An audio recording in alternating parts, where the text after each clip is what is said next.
Hi sa inyong lahat! Isang natatanging pagbubuod ng pelikula na handog ng Tagalog Cinecaps kung saan tatalakayin ko ang Aquaman and the Lost Kingdom, isang action fantasy na pelikula. May mga spoiler dito. 4 na taon pagkatapos ng labanan sa Atlantis, nagpakasal si Arthur at nagkaroon ng isang anak na lalaki kay Prinsesa Mera. Isinalaysay niya ang kanyang mga pakikipagsapalaran sa kanyang anak, si Arthur Jr., at nagsisilbing hari ng Atlantis. Hindi sumasang-ayon ang ama ni Arthur, ngunit nakita nila ang apo na nakikipag-usap sa isang isda na nagdadala ng kaligayahan. Sa mga glacier ng Antarctic, pinangunahan ni David ang isang grupo ng mga mersenaryo upang maghanap ng mahahalagang bagay. Si Dr. Shin ay naghahanap ng mga pahiwatig para pangunahan si David sa Atlantis para sa paghihiganti kay Aquaman. Nakatagpo sila ng isang mapanganib na silid at isang higanteng galamay. Nakakita sila ng mga hayop na nagyelo sa loob ng libu-libong taon at sumisid sa isang malaking lawa na nagpapahiwatig na ito ay dating tinitirhan ng mga matatalinong nilalang. Si David ay inatake ng halimaw na galamay at itinapon ng mas malalim sa lawa. Ang isang trident ay nahati sa kalahati, naglalabas ng berdeng liwanag.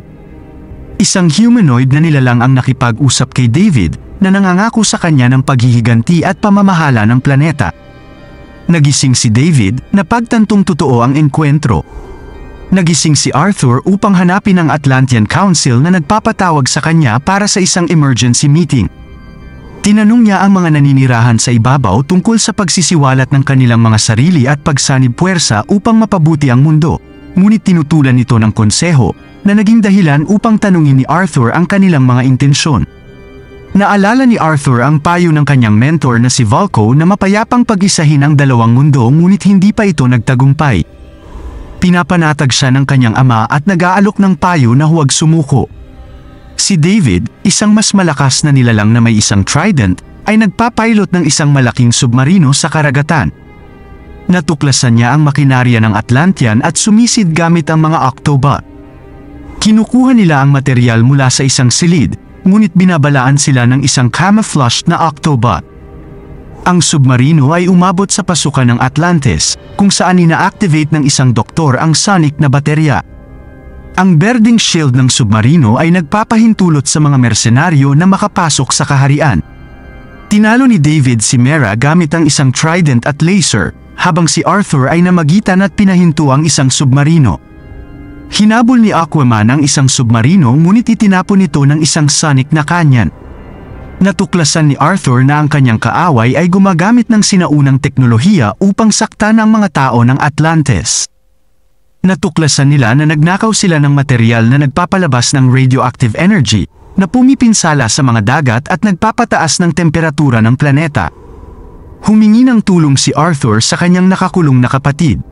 Si Arthur na nagsusuot ng disguise upang magtago mula sa seguridad ng bilangguan, sa tulong ng isang genetically modified squid, si Topo, sila ay tumakas mula sa bilangguan at natalo ang mga gwardya ng bilangguan. Nakatakas sina Arthur at Orm sa pamamagitan ng pag-akyat sa mga pader ng bilangguan at sa ibabaw ng disyerto. Nahuli si Orm ng isang kaaway ngunit nabawi ang lakas sa pamamagitan ng pagligo sa dagat. Habang papalapit ang daan-daang mga kaaway, kailangan nilang magmadali sa dagat upang iligtas ang kanilang mga buhay. Kinukwestiyon ni Orm ang kawalang ingat at kapabayaan ni Arthur na lusubin ang pader ng Atlantis, at hindi na siya naghahangad sa trono at planong sumuko kapag natapos na ang lahat.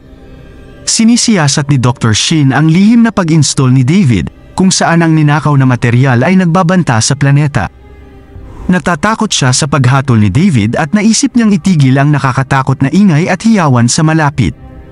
Bumisita ang magkapatid sa Last Frontier ng Atlantis, kung saan nakatagpo sila ng mga nilalang at natuklasan ang pakikipag-ugnayan ni Kingfish sa mersenaryong si David. Sa kabila ng pagtanggi ni Kingfish na magbigay ng impormasyon, iginiit ni Arthur at Orm na ibigay ang lokasyon ni David.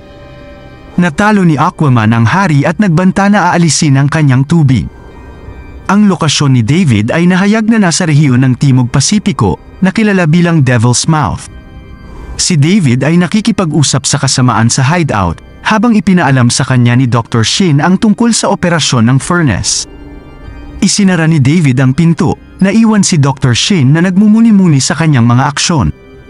Dumating si Arthur at ang kanyang kapatid sa isang isla na may bulkang naglalabas ng berdeng usok. Ginalugad nila ang kagubatan, kung saan ang mga halaman ay sumasailalim sa mga pagbabago at ang mga hayop ay nag-mutate. Nakatagpo sila ng mga higanteng tipaklong at mga halamang carnivorous, ngunit nakatakas. Tumawid sila sa isang bangin at nakatagpo ng isang estatwa na may nakasulat na tulay. Binangga ni Arthur ang estatwa, itinulak ito palabas ng bangin. Ang magkapatid na lalaki ay palihim na pumasok sa mga pasilidad ni David, na nagpapababa ng mga gwardya nang hindi napapansin. Pumasok sina Aquaman at Orm sa control room, kung saan dumating si Shin na armado at nilock ang pinto. Ipinaliwanag niya na hindi niya gustong makipag-away ngunit nais niyang malaman ang tungkol sa Atlantis at ang mga kababalaghan sa hindi kilalang mundo. Isang pagsabog ang nagpatalsik sa kanila palabas ng control room at nahaharap sila sa mga mersenaryo na may mga armas na idinisenyo upang saktan ang mga Atlantean. Nag-counter-attack si Aquaman at gumagamit si Orm ng anchor para mabutas ang kapsula.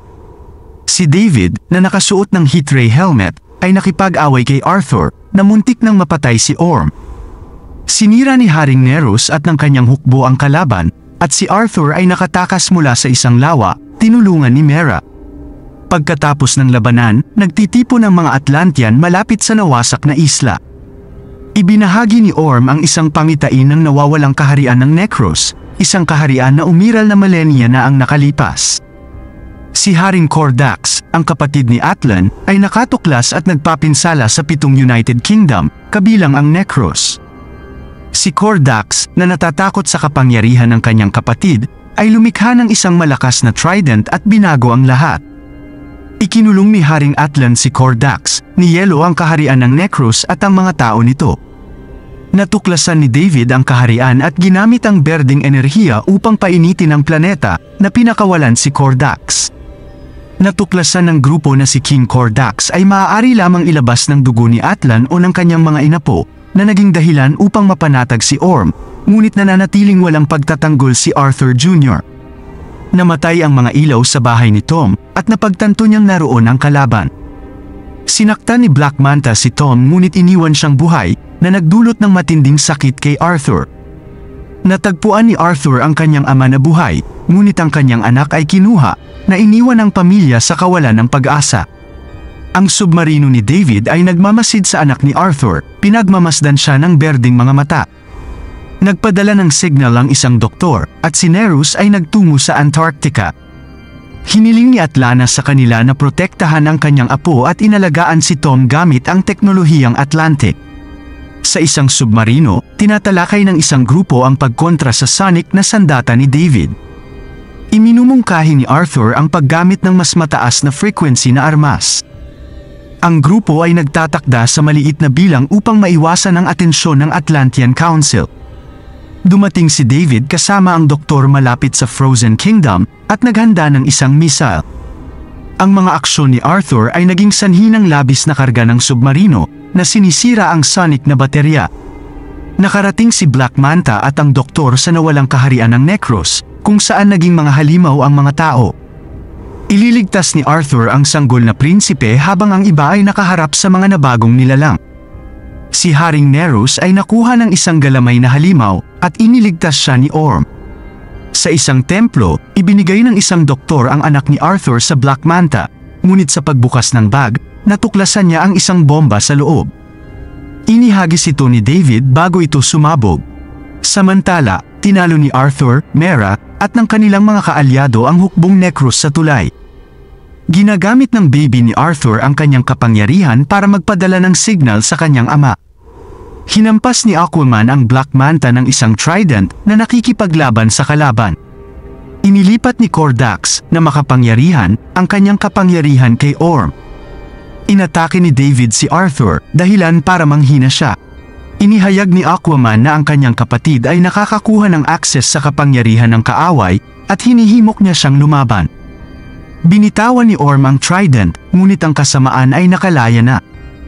Inihagis ni Aquaman ang trident kay Kordax, sinisira ang trident ng kalaban at tinamaan si Kordax. Ang templo ay gumuho at sinubukan ni Aquaman na iligtas si David.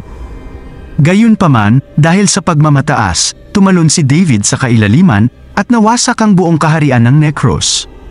Nakipagkita muli si Aquaman sa kanyang pamilya at si Mera na nasisiyahan sa pagbabalik ng kanilang anak. Ibinigay ni Orm ang War Trident kay Haring Nerus, tinatanggap ang kanyang pagiging Atlantean. Nagpapasalamat sina Arthur at Mera sa doktor sa kanyang tulong. Pinatay kunwari si Orm sa labanan na nagpapahintulot sa kanya na magsimula ng isang bagong kaharian. Inaprubahan ng Atlantean Council ang panukala ni Arthur na ipakita na ang Atlantis ay isang makapangyarihan, mapayapang kaharian na naglalayong makipag-alyansa sa sangkatauhan. Si Arthur ay naghahatid ng isang pagtatanghal, habang ang kanyang kapatid ay nagsimula sa isang paglalakbay upang masiyahan sa buhay kasama ang mga tao.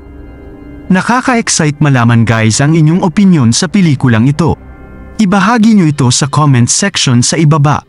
At kung nagustuhan nyo ang aking video, pakipindutin ang like at mag-subscribe para sa mas marami pang video. Kita-kits sa susunod.